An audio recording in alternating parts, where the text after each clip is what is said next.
오늘 오전에 하나님 말씀은 베드로전서 4장 12절부터 13절까지입니다. 다 찾으신 줄 알고 제가 받들어 읽겠습니다. 사랑하는 자들아, 너희를 연단시키려는 불같은 시련에 관하여 너희에게 어떤 이상한 일이 일어나는 것처럼 이상하게 여기지 말고 도리어 너희가 그리스도의 고난에 참여하는 자들이 되는 것이니 즐거워하라. 이는 그의 영광이 나타나실 때 너희도 큰 기쁨으로 즐거워하게 하려 함이니라. 아멘. 오늘 이 설교 제목은 하나님은 선하신데 왜 불같은 시련을 주시는 거예요? 하나님은 선하신데 왜 불같은 시련을, 이런 주제를 가지고 말씀을 전하고자 합니다. 그리스도인들이라고 한다면 누구보다도 믿음에 대해서는 잘 알 것만 같은데 사실은 그렇지 못해요. 흔들리지 않는 믿음을 가진 성도들이 그렇게 많지 않은 것이 현실입니다. 왜냐하면 우리는 너무 흔들리기 쉽고요, 또 쉽게 실족하고 쉽게 변질되기도 합니다. 작은 시련에도 흔들려 버립니다. 왜냐하면 믿음에는 불같은 시련이 있기 때문이에요. 믿음은 우리의 혼의 구원과 연관이 있고, 믿음은 우리의 유업과 연관이 있고, 믿음은 우리의 영광과도 연관이 있습니다. 믿음이 없이는 하나님을 기쁘시게 할 수 없고, 믿음이 없이는 하나님을 섬길 수가 없습니다. 믿음에 대한 많은 설교를 듣지만 여전히 믿음에 대한 인식이 부족한 것도 사실입니다. 성경은 우리 인생을, 우리 사람을 고생하기 위해서 태어났다고 말씀하고 있습니다. 그래서 시련 없는 인생이 없어요. 그러나 오늘 본문은 사랑하는 자들아 라고 말함으로써 구원받은 성도들을 그 대상으로 하고 있음을 알 수 있습니다. 거듭난 성도들도 많은 시련을 겪게 되겠지만 오히려 그 고난에 참여하는 것으로 즐거워하라고 지금 말을 하고 있습니다. 베드로가 이 자신의 편지를 읽게 될 이 성도들에게 이 불같은 시련을 언급했을 때 도대체 무엇을 생각하면서 기록을 했을까요? 그는 아마도 사드락과 메삭과 아벳느고가 겪었던 일들을 염두에 두고 아마 이런 말을 하게 되었을 겁니다. 그들은 금신상에 경배하지 않았다는 이유로 불타는 용광로에 던져졌는데요. 그러한 시련을 겪게 되었던 것은 그들이 하나님의 명령을 따랐기 때문이라는 겁니다. 하나님의 명령을 따르지 않았다면 그 영광에 들어갈 이유가 없는 거죠. 그래서 베드로는 성도들이 겪는 고난이 바로 이와 같다는 겁니다. 용광소에 들어가야만 하는 이런 믿음. 이 교회사의 기간에 문자 그대로의 불이 있었던 경우가 참 많았습니다. 로마 가톨릭은 암흑시대 동안 이 복음주의 신앙인들을 문자 그대로 수천 명이나 불태워 죽였어요. 20세기, 21세기에 들어서도 여러분 힌두교, 인도에 가면은 신이 10만 개가 넘는다고 해요. 신. 그 힌두교에서 개심한 인도 목사들 중 들어는 산채로 불태워졌어요. 1999년에 그레암 스타인즈라는 선교사가 그의 두 아들과 함께 자동차에 탄 채로 힌두교의 과격파들에 의해서 불태워져 버렸습니다. 이 사건은 20세기 말에 일어난 사건이었어요. 그럼 이와 같은 불같은 시련은 어느 세기에 어떤 하나님의 자녀에게라도 일어날 수 있는 일이에요. 물론 그런 일이 일어나지 않는다면 우리가 하나님께 감사하면서 예수 그리스도를 잘 섬기면 돼요. 그러나 그것은 그리스도인에게 있어서 정상이라고 말할 수는 없습니다. 왜냐하면 성경이 이렇게 말씀하고 있기 때문에. 실로 그리스도 예수 안에서 경건하게 살고자 하는 모든 사람은 박해를 받을 것이다 하고 디모데후서 3장 12절에 기록하고 있기 때문에. 그래서 고난이 없는 그리스도인은 없어요. 고난을 싫어하면 믿음을 가질 수가 없는 거죠. 고난을 싫어하면 그리스도인이 될 수가 없는 거죠. 어떤 고난은 아주 심하고 어떤 고난은 끔찍하기까지도 합니다. 펜사콜라 성경신학교 출신의 복음전도자인 샘깁이라는 사람은 학교에서 목이 부러지는 사고를 당했어요. 목이 부러져 버렸어. 그때 그 의사들이 정확한 원인이 무엇인지를 찾아내지 못했습니다. 그 결과 그는 평생을 고통 속에서 살아가고 있습니다. 어찌 이런 일이 일어났죠? 브렌트 침례교회의 셀시 부부는 소중한 10대 아들이 끔찍한 자동차 사고를 당했는데 그 아들의 시체가 훼손이 되어서 관 뚜껑을 열어놓은 채로 장례식을 치를 수가 없다고 얘기합니다. 너무 훼손이 되어서. 미국에는 관 뚜껑을 열어놓고 장례식을 치르죠. 여러분, 그리스도인들도 고난에서 자유롭지 못해요. 그래서 이러한 시련과 환난이 우리에게 닥쳐올 때 왜 내게 이런 일이? 주님께서는 그 일이 왜 당신들에게 일어났는지 알려주실 수도 있지만 그러시지 않을 수도 있다는 거예요. 왜인가? 라는 질문은 중요하지 않아요. 그 같은 상황에서 중요한 것은 우리가 그것에 대해서 어떻게 반응하는가예요. 어떻게 반응하는가. 우리가 기억해야 할 것은 하나님께서 허락하시지 않는 한 절대로 아무 일도 일어나지 않는다는 사실입니다. 하나님께서 허락해야만 일어납니다. 그 일이 사탄이 한 것이라면 하나님께서 다 이유가 있으시기에 사탄이 고난을 주도록 허용하고 계신다는 겁니다.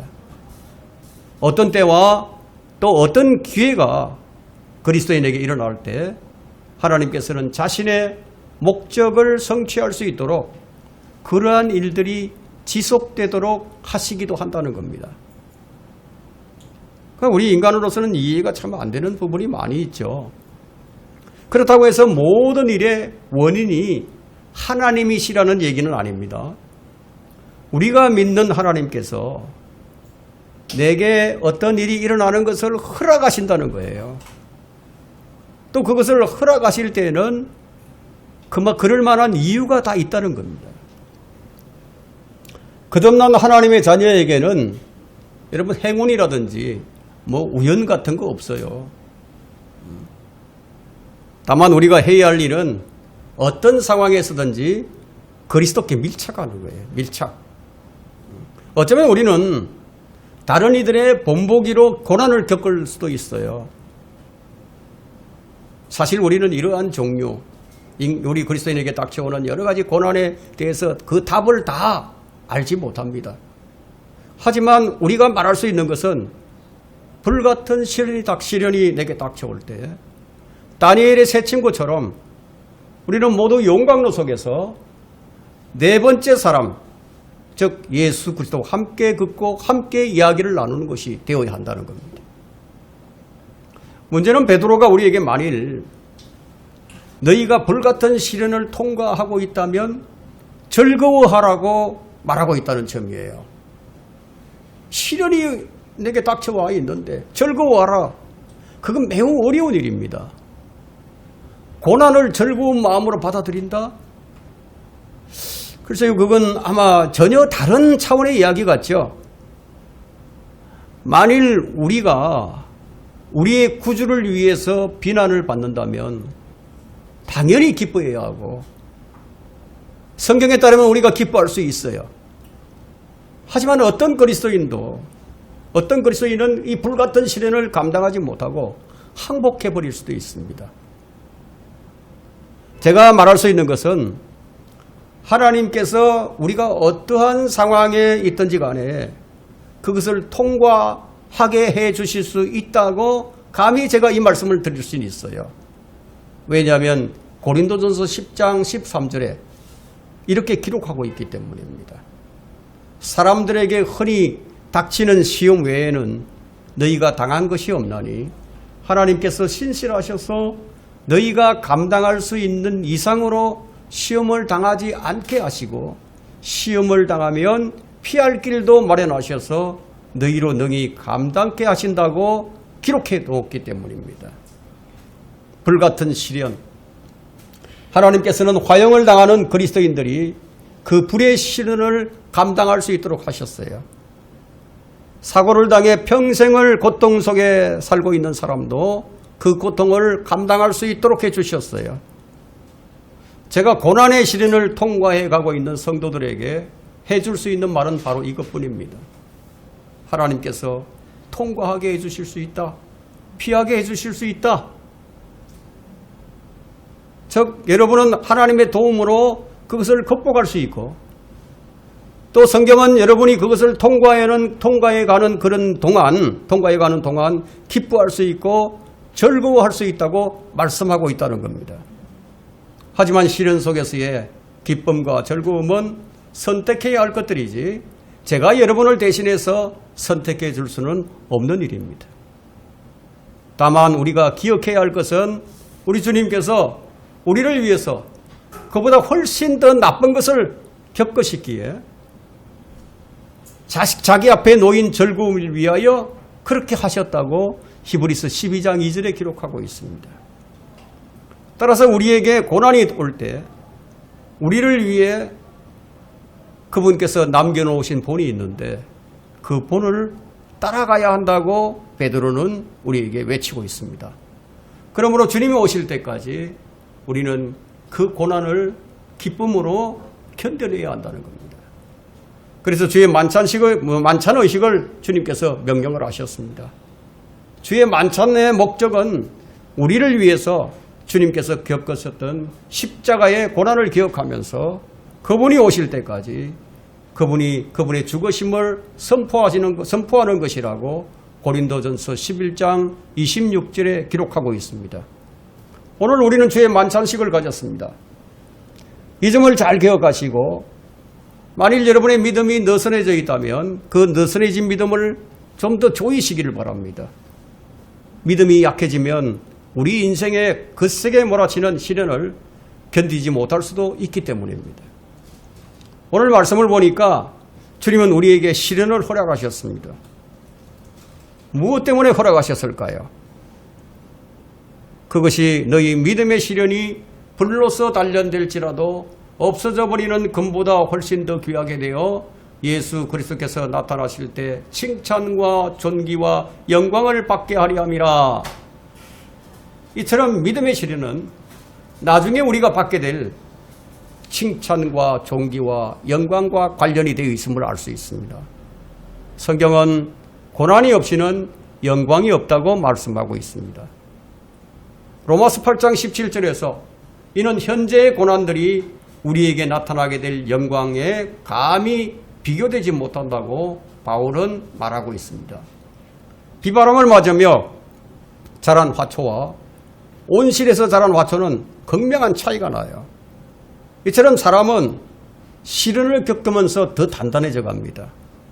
어떤 시련은 우리의 믿음을 약하게 만들기도 하지만 또 어떤 시련은 우리의 믿음에 진전을 가져다 주기도 합니다.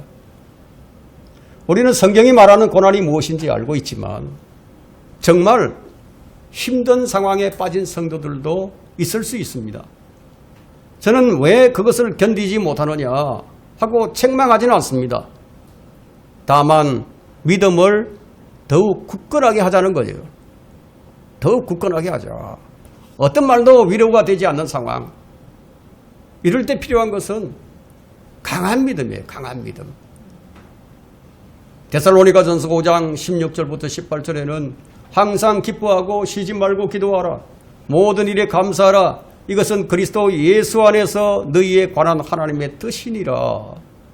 기뻐하는 것, 항상 기뻐하는 것, 쉬지 말고 기도하는 것, 모든 일에 감사하는 것. 이것이 예수 그리스도 안에 있는 하나님의 뜻이다. 저는 이것이 여러분에게 쉬운 일이라고 말씀을 드리지는 않겠습니다. 이 일은 결코 쉽지 않아요. 그럼에도 성경은 우리가 성령을 통하여 그렇게 할 수 있다고 말씀하고 있습니다. 사면 초가와 같은 상황. 그럴 때 주님을 의지하고 기도로서 견뎌내야 한다는 것은 알고 있지만 힘든 것은 사실이에요. 그렇지만 우리가 그것이 나에게 주어진 믿음의 실현이다 이렇게 생각하고 그럴 때도 주님께 대한 신뢰와 믿음을 잃지 않는다면 그는 분명히 주님께 칭찬과 존귀와 영광을 얻게 될 것입니다. 그래서 성경은 우리에게 시험이 필요하다고 말씀하고 있습니다. 슬퍼할 수밖에 없는 믿음의 시련. 그런데 그것을 기뻐한다? 맨정신으로는 어렵죠. 어려워요. 믿음의 시련은 참으로 혹독합니다. 주님께서 기뻐하시는 믿음은 도대체 어떤 믿음인가 하는 거예요. 어떤 믿음을 하나님께서 기뻐하실까요? 다니엘의 세 친구는 용광로의 시련에서 살아계신 하나님의 위대하심을 증거를 했습니다. 이런 믿음이 하나님께서 기뻐하시는 믿음이 아닐까요? 그들은 사탄의 기질에 넘어가지 않았어요. 벼랑 끝으로 몰고 가는 사탄의 시험에 그 시험에서 그들은 승리를 했습니다. 오늘 우리는 믿음의 시련이 만들어내는 존귀와 영광에 대해서 상고해 보고자 합니다. 첫 번째, 죽으면 죽으리라는 벼랑 끝이라도 서는 용기가 있는 믿음이라야 합니다. 용기가 있는 믿음. 주님은 타협하지 않는 용기 있는 사람을 매우 높이 평가를 하십니다. 이것은 상황과 환경에 얽매이지 아니하고 혈육에 매이지 않는 믿음, 그런 믿음을 하나님께서 보시기를 원하십니다. 불의와 타협하지 아니하고 옳은 것을 위해서라면 손해를 보더라도 에스라처럼 죽으면 죽으리라는 용기. 주님이 원하시는 믿음은 바로 이런 믿음이에요. 다니엘의 세 친구는 타협할 수도 있었지만 그들은 오히려 죽음을 택했습니다.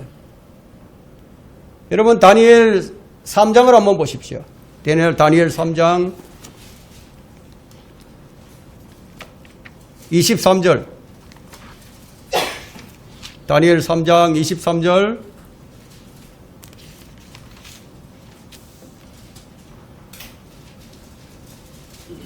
(23절부터) (25절까지) 보겠습니다. 그리고 이 세 사람 사드락과 메삭과 아벳느고는 묶여서 불타는 뜨거운 용광로 가운데로 떨어졌더라. 그때 느부갓네살 왕이 놀라 급히 일어나서 그의 자문관들에게 일러 말하기를 우리가 세 사람을 묶어서 불 가운데로 던지지 아니하였느냐 하니 그들이 대답하여 왕에게 말하기를 오 왕이여 올소이다 하더라. 왕이 대답하여 말하기를 보라 내가 보니 네 사람이 풀려서 불 가운데서 걸어다니고 있는데 그들이 다치지도 않았으며 그 넷째의 모습은 하나님의 아들과 같도다 하더라. 만일 다니엘의 세 친구가 가진 믿음에 그 믿음의 대상이 참 하나님이 아니었다면 어떻게 되었을까요? 다니엘의 세 친구가 가지고 있던 그 믿음의 대상이 하나님이 아니었다. 그럼 어떻게 되었을까요? 제가 왜 이런 말을 하느냐 하면요. 그것은 우리의 믿음의 대상이 실상인가 허상인가 이것을 한번 알아보고자 하는 겁니다. 왜냐하면 사람들은 자신에게 속을 수도 있어요. 여러분 사람들 보면 거짓을 참으로 믿고 있는 것을 많이 보죠. 거짓을 참으로 믿는다예요. 바울은 불의 가운데서 진리를 붙잡는 사람들이 있다고 경고를 했습니다. 불의 가운데서 하나님의 진리를 불의 가운데서 진리를 붙잡는다. 이런 사람들도 있다는 거예요. 하나님의 진노가 불의 가운데서 진리를 붙잡는 사람들의 모든 불경건과 불의에 대해서 하늘로부터 계시되거니와 하고 로마서 1장 18절에 기록하고 있죠. 오늘날 많은 사람들이 불의 가운데서 진리를 붙잡으려고 하고 있습니다. 이해타산 때문에, 자신의 유익 때문에 적당히 타협하면서 진리를 붙잡죠. 그것이 바로 배교입니다. 배교. 이는 배교하는 일이 먼저 이르지 않고서는 그날이 오지 아니하리라 하고 데살로니가후서 2장 3절에 기록하고 있습니다. 결국 주님이 오실 때 자기 믿음을 지키는 자들은 아주 소수의 사람들 뿐이라는 거예요. 우리는 그 소수의 사람 가운데서 발견되어야 합니다. 거의 모든 사람이 자신의 이익을 위해서, 이익 타산에 따라서 주님을 섬기게 될 것이라고 성경은 말하고 있는 겁니다. 세상은 우리에게 선택을 강요합니다. 현실을 위해서 타협을 할 것이냐? 아니면 끝까지 믿음을 잘 지켜나갈 것이냐? 대부분의 사람들은 적당히 타협하면서 하나님을 섬깁니다. 그것은 불의 가운데서 진리를 붙잡는 거예요. 자신은 진리를 따른다고 생각을 하겠지만 그것은 자기의 생각일 뿐 믿음에서 이탈한 길을 걸어가고 있을 뿐이에요. 왜냐하면 그는 여전히 하나님을 믿고 있고 진리를 붙들고 있기에 그런 생각을 하면서 이미 불의와 타협한 자신을 보지는 못하고 마음 한편으로는 약간의 캥기는 것이 있긴 있지만 그래도 괜찮겠지. 여러분, 이런 일들이 있어야만 마지막이 옵니다. 다니엘의 세 친구는 타협하면 죽지 않고 부귀영화를 누릴 수 있는 상황이었습니다. 그러나 그들은 옳은 것을 선택을 했습니다. 죽더라도 손해를 당하더라도 옳은 것을 선택했습니다. 주님은 우리에게서 이런 믿음을 보기를 원하십니다. 죽으면 죽으리라. 용기 있는 믿음을 가지기란 쉽지 않지만 여러분, 우상 숭배자들도 이런 믿음을 가질 수 있어요. 용기 있는 믿음. 갈멜산에서 우상 숭배자들인 바알 선지자들도 죽으면 죽으리라는 용기 있는 믿음을 가지고 있었어요. 죽으면 죽으리라. 우상 숭배자들도 이런 믿음을 가지고 있었어요. 벼랑 끝에서는 믿음을 가질 수 있었어요. 그런데 참 믿음을 가진 사람들이 죽으면 죽으리라는 그런 결단은커녕 적당히 주님을 섬기는 자들로 넘쳐나고 있습니다. 그냥 편하게 믿으려고 합니다. 사실 그것이 타협입니다. 사실 그리스도인들이 보편적인 믿음의 삶이라고 생각하는 삶도 제대로 살아가지 못하는데 여기서 더 나아가서 더 큰 믿음을 말한다면 마음에 잘 와닿지는 않겠지만 그러나 주님께서는 죽으면 죽으리라는 그런 믿음을 보기를 원하시고 계십니다. 이런 믿음의 끝에 어떤 영광이 나타났는가? 용기 있는 믿음은 이방인들에게 하나님이 어떤 분이신지 알도록 하나님의 영광을 나타내었습니다. 믿음의 시련이 만들어내는 영광은 하나님의 영광을 나타내는 믿음이라는 겁니다. 우리의 믿음이 바로 이래야 합니다. 두 번째, 시험을 통과하는 믿음이라야 합니다. 시험을 통과하는 믿음. 베드로는 그의 첫 번째 서신에서 그리스도인의 시험에 관한 얘기를 많이 합니다. 그래서 베드로전서 1장 6절에서도 그러므로 필요하다면 너희가 여러 가지 시험으로 인하여 잠시 슬퍼할 수밖에 없지만 그것을 크게 기뻐하는 것은 슬퍼하면서 기뻐한다? 그런 말이죠. 이 구절은 여러 가지 시험으로 잠시 슬픔을 겪어야 한다는 그런 말이에요. 그러나 그 가운데서 그 시험을 기뻐한다고 말하고 있습니다. 이것은 그리스도인의 그 지상의 삶에는 상반된 요소들이 공존하는 모순된 삶을 살아가는 것을 의미하고 있습니다. 우리가 이런 삶을 사는 거예요. 슬픔과 기쁨이 공존하고 있습니다. 때로는 슬프기도 하고 때로는 기쁘기도 한 그런 삶이 아니라 슬픔 중에도 기뻐하고 기쁨 중에도 슬퍼하는 그런 삶을 산다는 거예요. 여러 가지 시험은 필요하게 닥쳐옵니다. 우리의 삶을 한번 들여다봅시다. 우리는 지금 기쁨과 슬픔이라는 상반된 요소가 공존하는 모순된 삶을 살아가고 있습니다. 그리스도인의 이 모순된 삶은 가장 생생하게 서술하는 구절은 고린도후서 6장입니다. 여러분 고린도후서 6장으로 한번 가보겠습니다.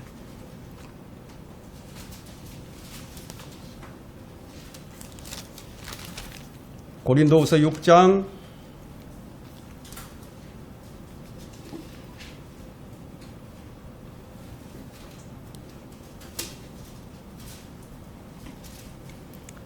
7절로부터 봅니다. 진리의 말씀과 하나님의 능력과 오른손과 왼손에 든 의의 병기로서 라는 말로 시작이 되어서 한번 보겠습니다.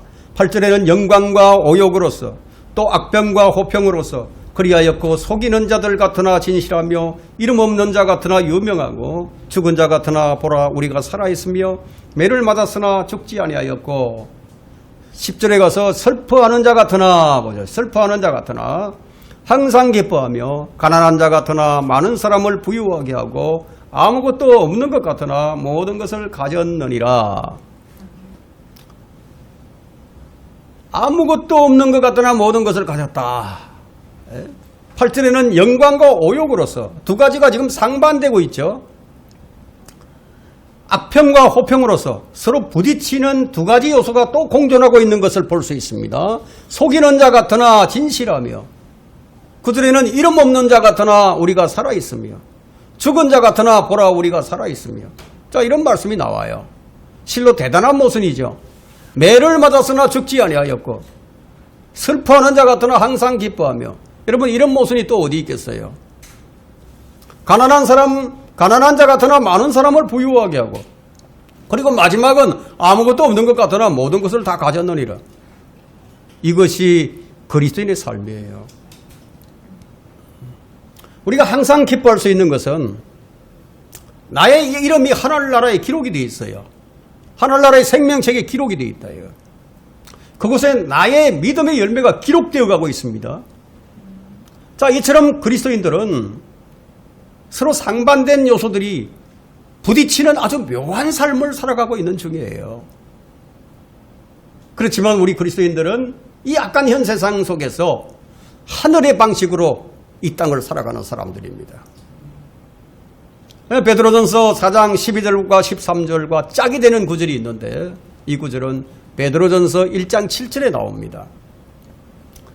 1장 7절에는 너희 믿음의 시련이 불로서 단련될지라도 없어져 버리는 것보다 훨씬 더 귀하게 되어 예수 그리스도께서 나타나실 때 칭찬과 존귀와 영광을 받게 하십니다. 이 구절은 상반된 요소들이 공존하는 모순된 삶 가운데서 그리스도인들이 힘든 시련과 역경과 슬픔에 부딪혀 신음하면서도 살아있는 소망을 꼭 붙잡고 놓지 않는 이유를 설명해 줍니다. 그것이 뭐냐? 예수 그리스도께서 나타나실 때 칭찬과 존귀와 영광을 받게 하려 함이라. 시련을 그치게 하는 이유는 칭찬과 존귀와 영광을 우리에게 주시고자 하는데 그 목적이 있습니다. 이게 무슨 말씀이죠? 칭찬과 존귀와 영광은 고난을 통과하지 않고서는 못 받는다는 얘기예요. 자, 우리는 휴거되면 곧장 그리스도의 심판석에 서게 됩니다. 그래야 우리가 행했던 것, 선이든지 악이든지 우리가 행한 것에 따라 그에 상응하는 상을 받게 됩니다.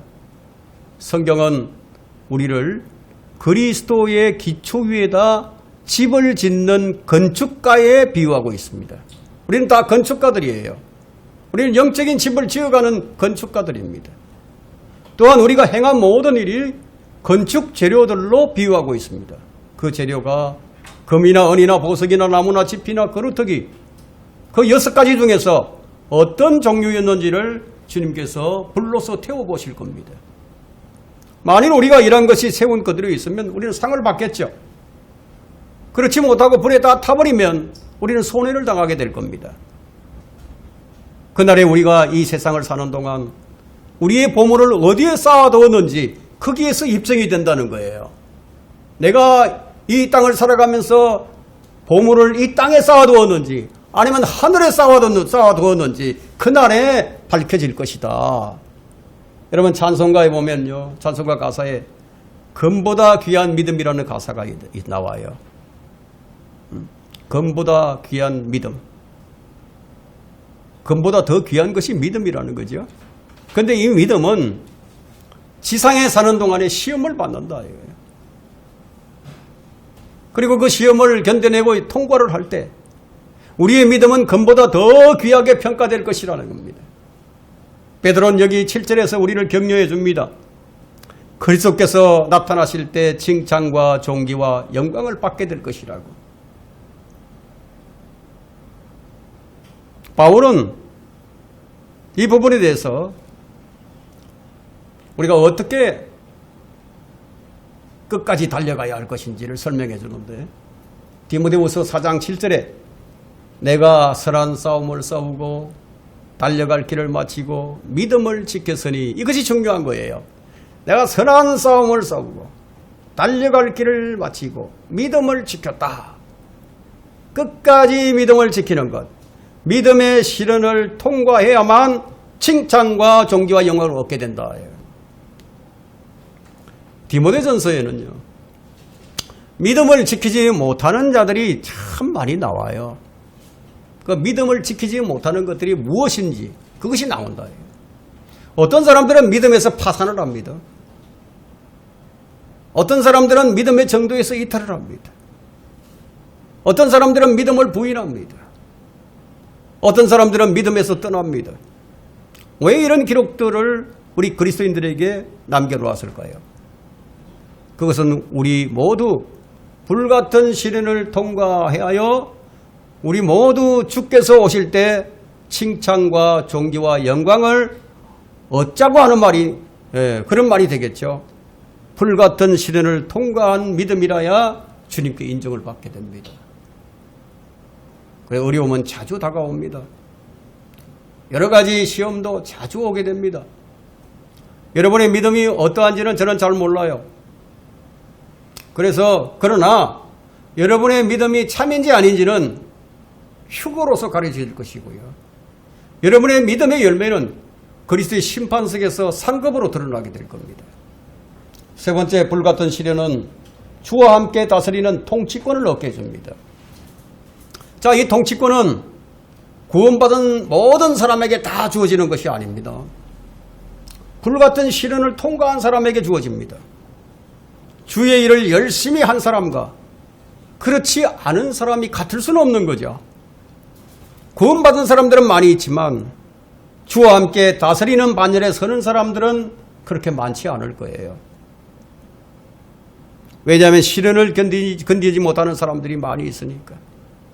진리의 정도에서 이탈하는 사람들, 믿음에서 떠나는 사람들도 있을 것이라고 성경이 말씀하고 있기 때문에. 그래서 디모데후서 2장 10절은 구원과 영원한 영광을 분리해서 말하고 있습니다.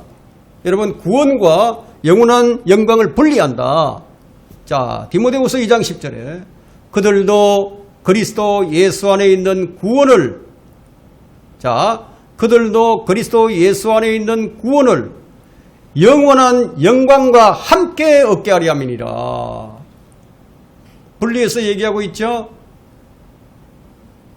이 구절은 구원받은 사람들이 영원한 새 예루살렘에서 이미 받기로 예정된 것 외에 얻어야만 하는 다른 어떤 것들이 있음을 말해주는 겁니다. 그것이 바로 통치권이에요. 통치권. 바울은 불같은 시련을 통치권과 연관시켜서 얘기를 합니다. 지금 이 시대는 십자가를 지는 시대이지 면류관을 쓰는 시대가 아니라는 거예요. 면류관이란 통치권과 관련이 있습니다. 미래에 우리의 통치를 위해서는 필요해서 여러 가지 시험을 주님께서 주시는 거예요. 만일 우리가 불같은 시험을 견디지 못한다면 우리의 통치권은 사라져버립니다. 12절이 그것을 말하고 있죠.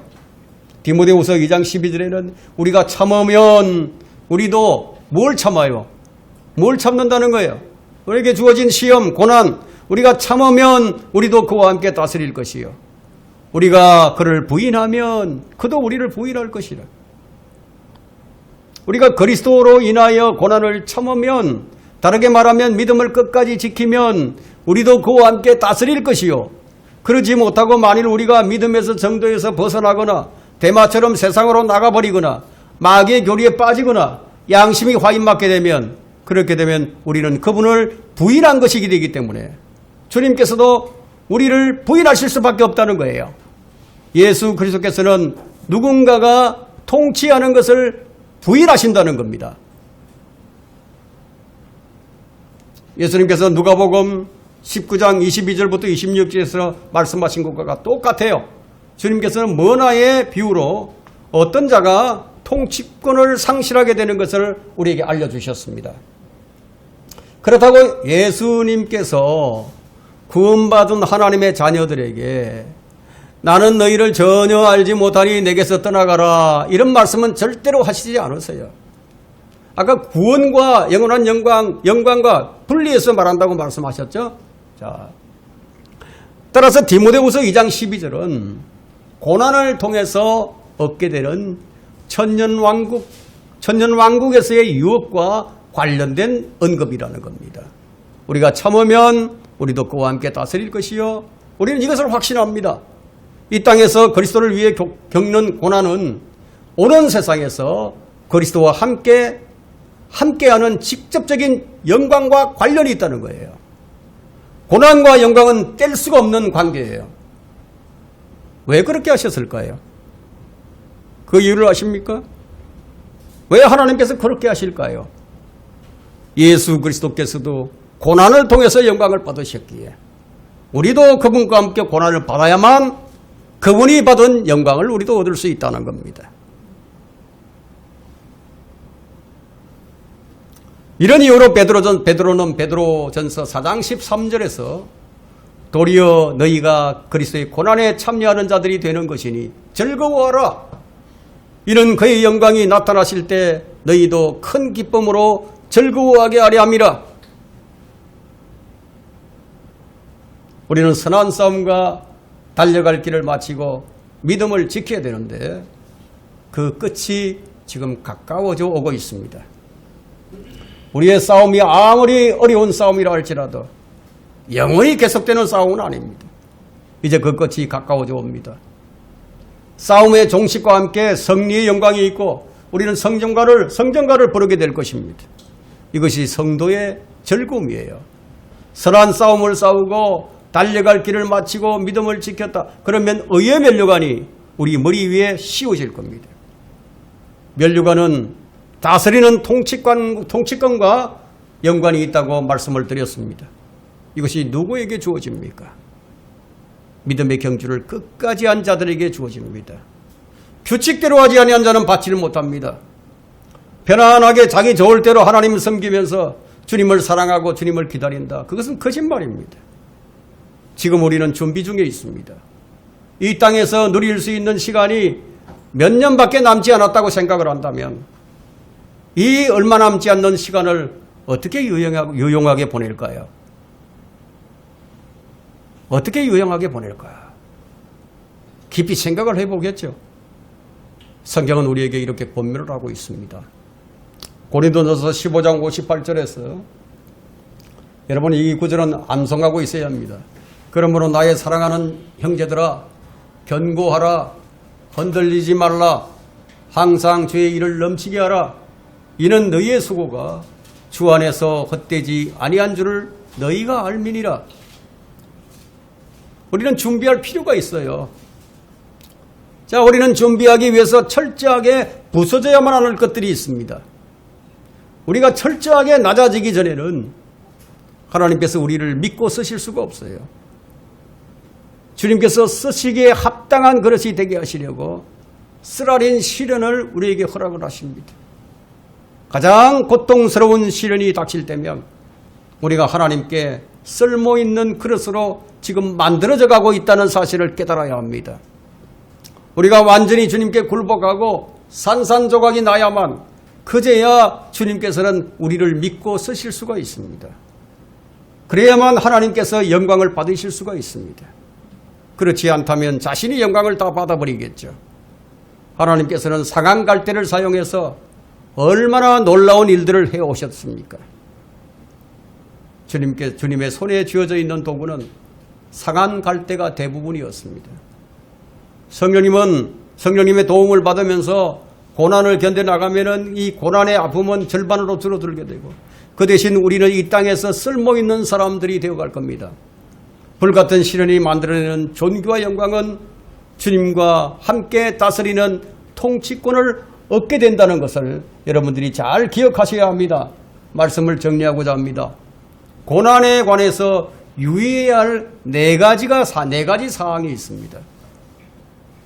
첫째는 모든 사람이 고난을 겪는다. 둘째는 고난은 일시적이다. 셋째, 고난 가운데 새로운 기회가 온다. 여러분, 고통은 세차게 휘몰아치는 바람과 같아서 나무가 더 깊이 뿌리를 내리게 만들어주죠. 자, 넷째는 모든 고난은 하나님의 주권하에서 작용한다. 아무리 어려운 고통일지라도 그 안에는 하나님의 은총이 깃들어 있는 법입니다. 불같은 시련은 하나님께로 우리를 좀 더 가까이 데려가서 그분의 사랑을 더 깊이 느끼게 될 기회를 제공해 줍니다. 그리스도 안에 있는 성도들은 하나님의 자녀로 택함을 받은 독특한 신분의 소유자들이에요. 거룩한 민족입니다. 왕같은 제사장입니다. 독특한 백성입니다. 이 신분 때문에 주님께서는 우리가 믿음으로 살아갈 것을 요구하고 계십니다. 여러분들이 믿지 않는 자였다면 믿음으로 살아갈 것을 여러분들에게 요구하지 않으십니다. 여러분이 하나님의 아들이 되었기 때문에, 여러분들이 그리스도를 구주로 믿는 자가 되었기 때문에 그 믿음으로 살아갈 것을 요구하고 계시는 거예요. 시련은 우리가 이 세상을 거치는 순례자에 지나지 않고 낯선 이방인에 불과하다는 사실을 깨닫게 만들어줍니다. 불같은 시련은 지금 우리가 십자가를 지고 있다는 사실, 이것은 우리가 다르다는 것을 보여주는 표식일 수 있습니다. 우리는 세상 사람들과 다르다. 우리는 세상 방식으로 살지 않는다. 우리는 하늘 방식으로 살아가는 사람들이다. 이것을 나타내주는 게 바로 십자가를 지고 있다는 사실이에요. 어떨 때는 좀 가벼울 수도 있어요. 어떨 때는 더 무거울 수도 있습니다. 어쨌든 우리는 그 십자가를 어깨에 짊어지고 있습니다. 고난에 처해 있는 동안에 주님께 귀를 기울이면 많은 경고음이 들려올 겁니다. 지금은 성도들을 향한 특별한 경고의 시대라고 저는 생각을 합니다. 많은 사람이 믿음의 시련을 겪고 있습니다. 성경은 하나님의 자녀가 겪는 시련들로 가득 차 있습니다. 그 속에는 하나님의 음성이 담겨 있고요. 그 음성의 종류가 얼마나 다양한지도 모릅니다. 때로는 권면하시기도 하시고, 때로는 견책하시기도 하시고, 때로는 사랑을 이야기하기도 합니다. 때로는 또 경고하시기도 합니다. 여러 가지 고난 가운데 담겨있는 경고를 우리는 귀를 기울여야 합니다. 성경은 세상도 세상에 있는 것들도 사랑하지 말라고, 고난이 주는 경고 가운데 이처럼 준엄한 경고도 있습니다. 이 세상과 아버지를 둘 다 사랑한다는 것이 얼마나 불가능한 일인지 그것을 선언하시면서 누구든지 세상을 사랑하면 아버지를 사랑함이 그 안에 있지 아니하니라고 덧붙여 주십니다. 세상과 친구되는 것이 하나님과 원수되는 것임을 알지 못하느냐 경고하시죠. 이 둘은요, 한 지붕 아래서 함께 그할 수가 없어요. 한 마음속에 함께 자리 잡을 수가 없어요. 그래서 누가복음 12장 15절에서 주님께서 말씀하시기를 주의하고 탐심을 조심하라. 주의하고 탐심을 조심하라. 이렇게 명령을 하고 계십니다. 그리고 데살로니가전서 5장 22절에는 악은 어떤 형태이든지 피하라. 요한 1서 5장 21절에는 네 자신을 우상으로부터 지키라. 탐심은 우상 숭배니라. 자, 이것들은 많은 경고 중 몇 가지에 지나지 않아요. 이런 경고들이 지적하고 있는 내용은 크게 두 가지로 압축을 하면 하나는 이기심이에요. 다른 하나는 세상을 닮아가는 겁니다. 하나님께서는 우리 가운데 있는 이런 것들로 징계로 다스리신다. 이런 것들이 우리에게 나타나면 징계로 다스린다. 왜냐하면 주께서 사랑하는 자들을 매질하시고 그가 받으시는 아들마다 징계하시기 때문에. 롯과 같은 그리스도인이 참 많이 있죠. 롯과 같은 그리스도인. 여기는 아닌 줄 알면서 여기는 아닌 것 같은데 근데 그대로 머물고 있는 자들이 많죠. 롯이 소돔을 떠나지 못했던 것은요, 세상에 대한 애착을 버리지 못했기 때문입니다. 그것은 자신이 우선이었기 때문에. 만일 하나님이 우선이었다면, 하나님이 원하시는 것이 우선이었다면 다 잃더라도 거기서 떠나버렸겠죠. 바로 이것 때문에 믿음의 실현이 필요합니다. 우리의 삶은 나를 위해서 사는 것이 아니에요. 이 세상을 위해서 사는 것도 아닙니다. 오직 주님만을 위해서 살아야 합니다. 우리 신분에 합당한 길, 값을 치르고 우리를 신부로 사신 주님의 목전에서 합당한 길이 뭐냐? 우리의 영원한 상속에 합당한 길을 우리가 걸어가야 한다는 겁니다. 이렇게 산다면 우리는 정금처럼 빚어서 나올 겁니다. 믿음의 실현이 만들어내는 존귀와 영광을 우리가 생각을 해봐야 합니다. 우리 교회 성도들은 단 한 사람도 예외 없이 모두 주님께 칭찬과 존귀와 영광을 얻는 자들이 되셔야만 할 것입니다.